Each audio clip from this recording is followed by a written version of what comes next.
Have you ever woken up with a red bumpy sty on your eye? क्या आप कभी सुबह उठे हैं और आपको लगा है कि आंख के ऊपर ये क्या लाल सी फुंसी आ रही है?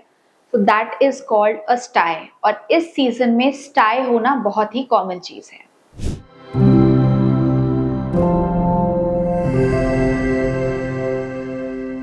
स्टाई होती क्या है?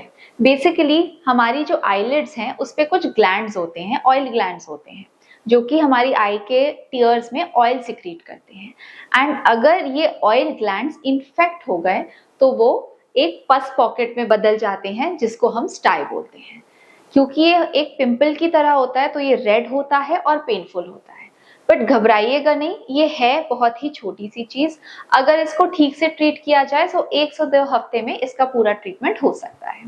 So how do we treat a स्टाई?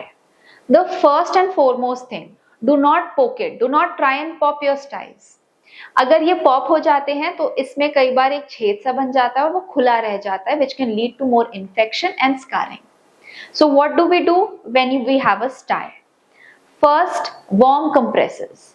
आप घर पे रहते रहते एक टॉवल लीजिए, उसको गर्म उबले हुए पानी में डालिए, निकालिए और उसको निचोड़ दीजिए। जब टेम्परेचर थोड़ा ठीक लगे तो अपने आई की उस एरिया में जहाँ पे आपको स्टाई हुआ है वहां पे 1 to 2 मिनट्स के लिए रखिए and do this 3 to 4 times per day. Secondly, what you can do is maintain your lid hygiene. Keep your eyes clean. आप जब अपनी आईज को छू भी रहे हैं तो हैंड वॉश करिए, बार बार स्टाई की एरिया को मत छूइएगा।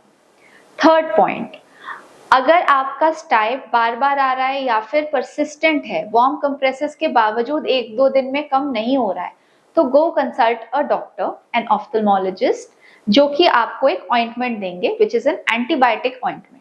अब जर्म्स है तो जर्म्स मारने की भी दवाई जरूरत पड़ सकती है। So what we do is local application के लिए एक ऑइंटमेंट देते हैं जो कि एंटीबायोटिक ऑइंटमेंट होता है। And fourth, again do not pop your स्टाई।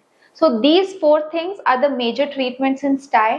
अगर इसके बावजूद आपका ठीक नहीं होता है तो कई बार हम ओरल एंटीबायोटिक्स भी देते हैं for better coverage. But this is all that is there in the treatment of sty. If you guys have a sty, don't worry, consult your ophthalmologist, you're good to go.